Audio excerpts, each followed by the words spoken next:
Hello, everyone. This is another Black Conservative. I am Ryan Bowling. Thank you all for joining me. So supposedly, George Floyd's daughter's mother is filing a $250 million lawsuit against Kanye West. Why? Because she's stating that Kanye West is making horrible comments, defamatory comments about George Floyd's death that is, quote, re-traumatizing her daughter. Yeah, so let's get into this. I'm going to get right into this article. This is a short article. I'm going to get into this article, and then I'm going to give you my comment, because to me, it is clear what this is all about. Now, it is near impossible not to see a money grab in this situation. But let's get right into this article, because clearly that's what I'm seeing.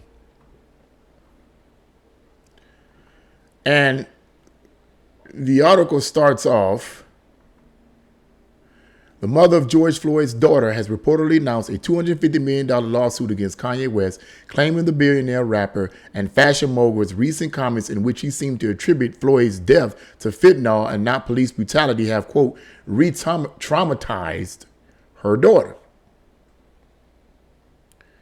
So Roxy says, Roxy Washington's lawyer alleges West's comments constitute harassment, misappropriation, defamation, and infliction of emotional distress, according to a letter obtained by Yahoo Entertainment.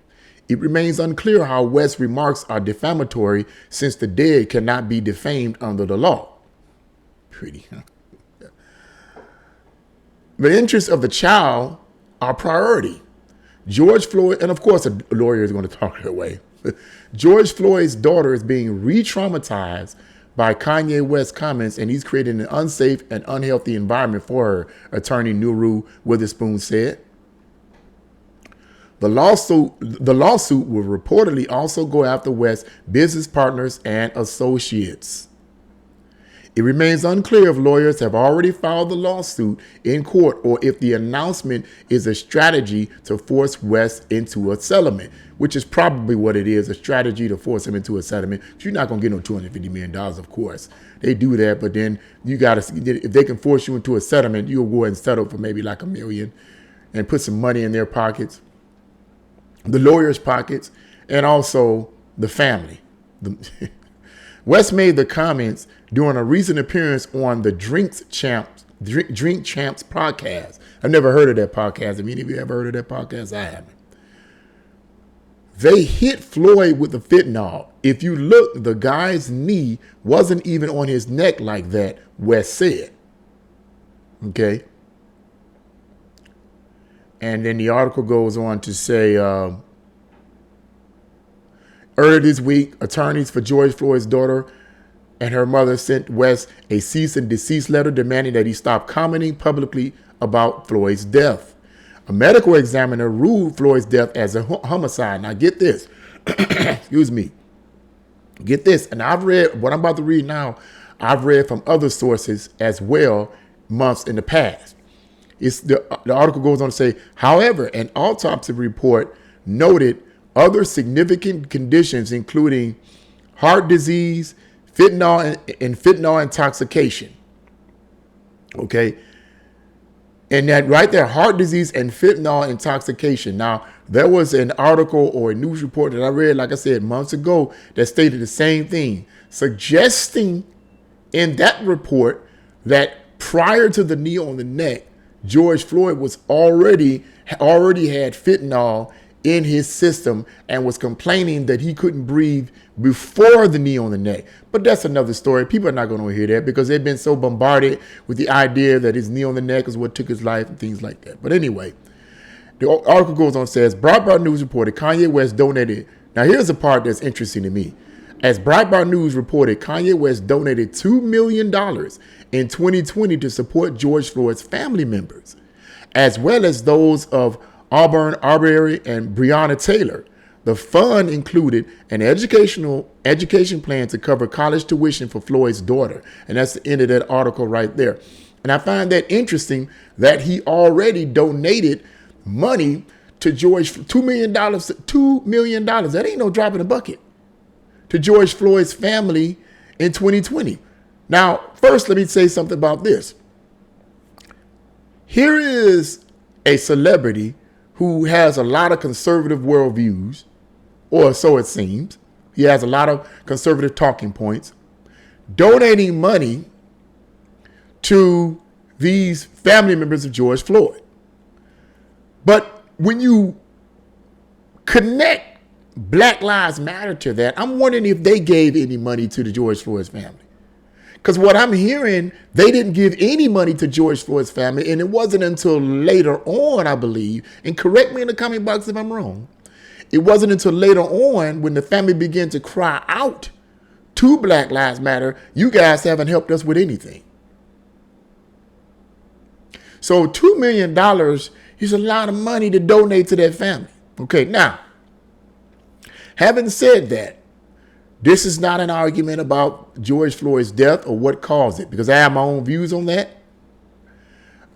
It's an unfortunate situation that occurred. My prayers go out to the family. However, what I believe, in my opinion, is that this is a money grab. Because as the article says, you can't re-traumatize them. You can't defame someone who's already dead. So the lawyer here is trying to get money, and it seems the family here is trying to get money. And what this shows me is that it's becoming more and more popular for people, particularly Black people in general, to cry victim, because there's a lot of money involved in being a victim. And if I didn't have any integrity, I'd go around saying my job is they being racist to me on my job because they didn't want to pay us a $3 raise that they claimed they was going to pay us, and they didn't pay it to us. And most of the people at Tower City, I'd say 90% of them at least are African Americans, and they didn't want to pay us the $3 raise. They being racist. I can go get a lawyer and say they being racist, and let's file a lawsuit, a $20 million lawsuit, because they caused me to have problems in my home because I'm having problems paying rent, which I am. And I can blame that on them, and I can cry. I'm a victim of systemic racism. But I have integrity and I trust God. Not saying that these people don't, but that, to me, no.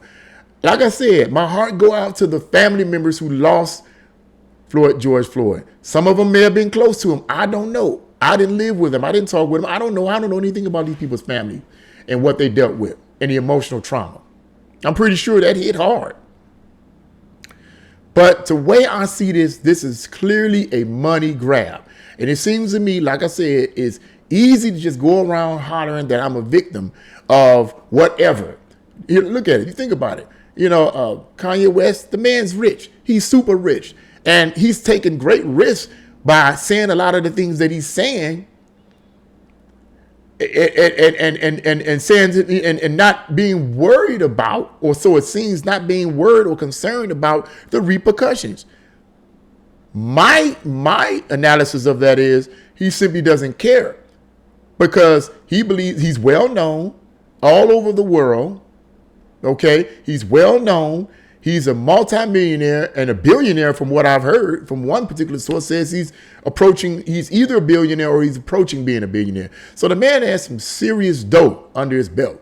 So saying some things with conservative talking points means nothing to him. If he's not truly a conservative, saying things that have conservative means nothing to him because he's too popular. And it would make sense for someone like this family member, this mother, to say, hey, you have been saying these type of things about George Floyd. Don't say those type of things. We're going to file a lawsuit against you. To me, that's a money grab. Now, let me say something real quick too about the situation with the knee on the neck. That can be argued. People have argued that all over, but I'm going to give you just my opinion on that. This is my opinion on that. Now, I'm giving this opinion because I did attend the police academy in 2005 and I graduated in 2006. I never became a police officer for various reasons, but I'm not going to get into that all right now. But I did have training, and it wasn't just someone sitting up lecturing us. When it came to self-defense, it was hands-on. Arm bars, shooting, neck restraints, arm, all of that. Okay. And one of the things that they showed us was the knee on the neck, which is a restraining mechanism that is not designed to restrict air to the windpipe. It's designed to control the suspect. Now, could the knee on the neck have contributed or aggravated what George Floyd was already dealing with? He couldn't breathe. And he said he was saying he couldn't breathe before the knee on the neck. And he had fentanyl in his system, which may have attributed to that, the inability to breathe. Could the knee on the neck have exacerbated that? Yes, it could have, because according to the report, his knee was on his neck for 9 minutes. But it can be argued all over. It can be argued as to whether or not his knee actually caused his death, because the knee on the neck is not a death move. Okay, so that's another story in and of itself. But I wanted to put that out there because people oftentimes get a misunderstanding, because all of a sudden now Black Lives Matter and all these far left groups want to all of a sudden defund the police and refabricate everything that police officers are doing in terms of their training. Really? Is it about retraining them? Because now the police officers can't do anything and these criminals are getting away with murder. But that's another story, and I digress. But the point here is that this is clearly a money move, the way I see it. It's a money move. And as the article says, if they can't get him for no $250 million, which they're not going to be able to get more, in my opinion, they're going to try to get him to settle. Stop saying these type of things about him. Stop saying these type of things. Don't do it. It's a money grab. It's a money grab for the lawyer. It's a money grab for the family.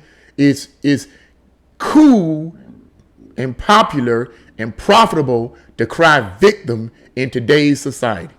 You make some serious money.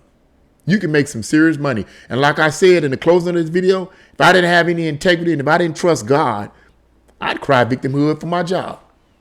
Why not, right? Everybody else is doing it. I might as well go ahead and do it. I might as well say this is systemically racist where I work at, because they didn't want to pay us, like I said earlier, the $3 raise they said it was going to pay us months ago. And now I'm in a situation where I'm struggling with my finances and woo, and this, that, and the other.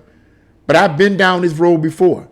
And God has delivered me before, and he'll deliver me again. So I don't need to lie and twist and cheat and manipulate the system to get money. I'm just saying, that's just me. Okay. Well, this is what I'm reading right here. This is what I'm reading right here. What do you guys think? Do you think this is just a money grab? I believe it is. What do you guys think? Leave your comments in the comment section below. Like, share, and subscribe to this channel. God bless you all, and see you again.